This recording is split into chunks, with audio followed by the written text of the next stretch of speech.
नमस्कार, बात पार्टी में आपका स्वागत है। मैं हूं अखिलेश शर्मा। आज बात कर रहे हैं प्रशांत किशोर की।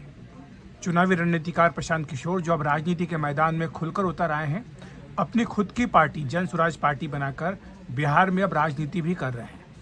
लेकिन पटना में कल छात्रों के साथ जो कुछ भी हुआ, उसके बाद प्रशांत किशोर सब तरफ से निशाने पर हैं। एक तरफ जहां पुलिस ने उनके खिलाफ मामला भी दर्ज कर लिया अशांति फैलाने और अन्य धाराओं के तहत, उसी तरह छात्र जिनके लिए वो आवाज़ उठा रहे थे, जिनके समर्थन का वो दावा कर रहे थे, वो भी उनके खिलाफ दिखाई दे रहे हैं। विपक्षी आरजेडी तो काफ़ी लंबे समय से प्रशांत किशोर को निशाने पर ले ही रही है और कल का जो घटनाक्रम हुआ उसके बाद आरजेडी का साफ तौर पर यह कहना है कि प्रशांत किशोर बीजेपी के एजेंट की तरह काम कर रहे हैं। तो हुआ क्या जिसके चलते प्रशांत किशोर सबके निशाने पर आ गए हैं? ये जो पूरा घटनाक्रम चल रहा है पटना में, ये बिहार पीएससी के पेपर लीक का मामला है। पेपर लीक का आरोप छात्रों की ओर से लगाया जा रहा है कि इस परीक्षा में पेपर लीक हो गया।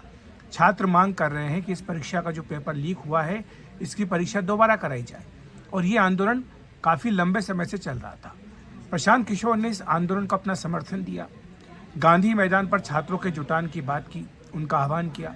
हालांकि पुलिस ने यह कह दिया था कि गांधी मैदान पर परमिशन नहीं है प्रोटेस्ट करने की। इस पर प्रशांत किशोर ने कहा कि गांधी मैदान सार्वजनिक क्षेत्र है, यहाँ पर परमिशन नहीं चाहिए किसी भी तरह का प्रोटेस्ट करने के लिए। वहाँ पर छात्र इकट्ठे हुए। उसके बाद छात्र मुख्यमंत्री नीतीश कुमार के घर की ओर उन्होंने कूच किया। रास्ते में उनको रोका गया। सरकार ने अपनी ओर से आमंत्रण भी दिया बातचीत करने के लिए, लेकिन बातचीत का जो गतिरोध था वो बना रहा। और उसके बाद जब छात्र आमादा थे मुख्यमंत्री निवास पर जाने के लिए, तब पुलिस ने उन्हें रोका और छात्रों पर लाठीचार्ज भी किया गया। और इस बर्फ़ की जो बर्फीली रात है, सर्दीली रात है, उसी में उनके ऊपर वाटर कैनन का इस्तेमाल भी किया गया। तो एक तरफ छात्र जहां अपनी मांग उठाना चाहते हैं, वहीं छात्रों की मांग को लेकर लोग राजनीति भी कर रहे हैं। और जिस तरह से प्रशांत किशोर ने समर्थन शुरू में दिया और बाद में जब वो धरना स्थल पर पहुंचे तो छात्रों के साथ जो उनकी झड़प हुई, उसके वीडियो भी आरजेडी ने अपनी ओर से जारी किए। इसमें प्रशांत किशोर ये कहते हुए सुनाई दे रहे हैं कि उन्होंने कंबल दिए, छात्रों को कंबल दिए। इस बात का जिक्र वो कर रहे हैं। इस पर एक छात्र कह रहे हैं कि कंबल दिए तो आप क्या धौंस जमाएंगे। तो इसी बात को लेकर के अब प्रशांत किशोर और छात्रों के बीच में मन मुटाव बिल्कुल साफ तौर पर दिखाई दे रहा है। आरजेडी इसी बात को एक मुद्दा बना रही है। आरजेडी का कहना है कि जहां छात्रों की मांग पूरी तरह से जायज़ है, छात्रों की जो मांग है उस पर सरकार को अमल करना चाहिए। छात्र जो कह रहे हैं कि पर्चा लीक हुआ, इन आरोपों की जाँच होनी चाहिए, दोबारा परीक्षा होनी चाहिए, इसका वो पूरी तरह से समर्थन कर रही है।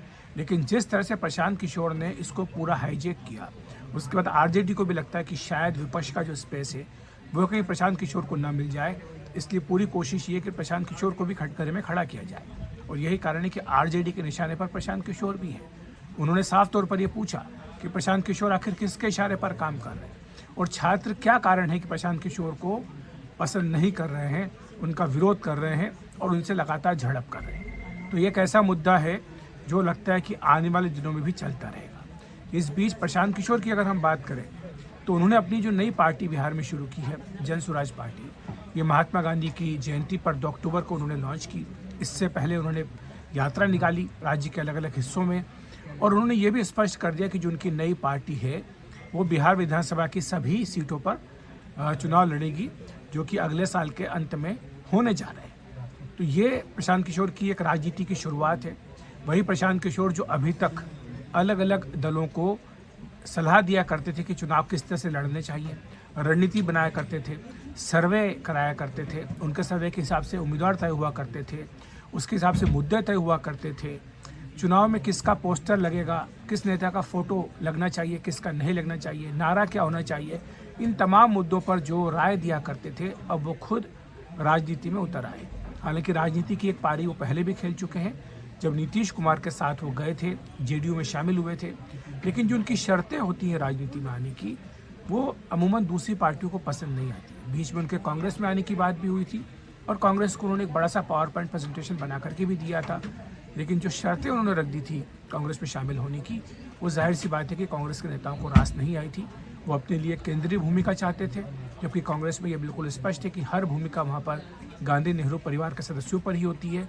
कोई दूसरा या तीसरा व्यक्ति इसमें कोई भूमिका नहीं ले सकता। तो इसलिए प्रशांत किशोर की बात वहाँ नहीं बनी और अब उन्होंने खुद की पार्टी लॉन्च की है अब इनकी पार्टी को लेकर के लगातार आरजेडी ये सवाल उठा रही कि आखिर किसके कहने पर ये कर रहे हैं।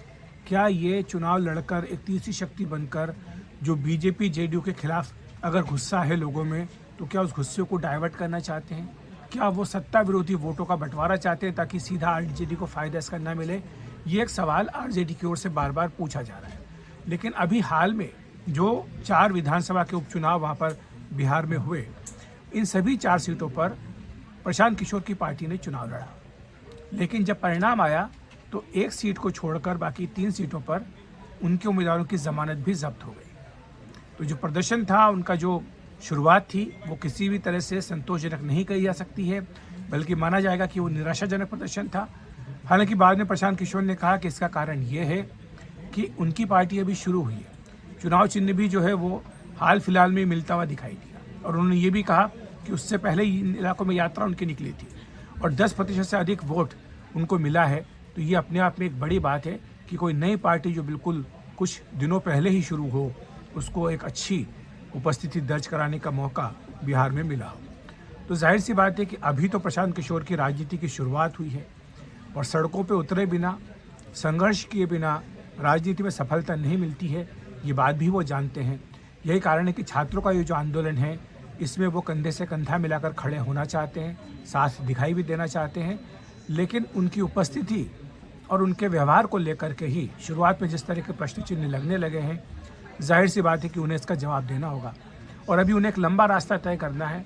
बिहार में जैसा मैंने कहा कि चुनाव होने में अभी वक्त है, करीब 1 साल या आप मान लें कि 10 महीने का वक्त है। और तब तक क्या वो अपनी उपस्थिति सभी सीटों पर दर्ज करा पाएंगे? क्या वो अपनी पार्टी का संगठन खड़ा कर पाएंगे? क्या वो ऐसे मुद्दे ला पाएंगे जिनसे बिहार की जनता उन्हें समर्थन दे पाए?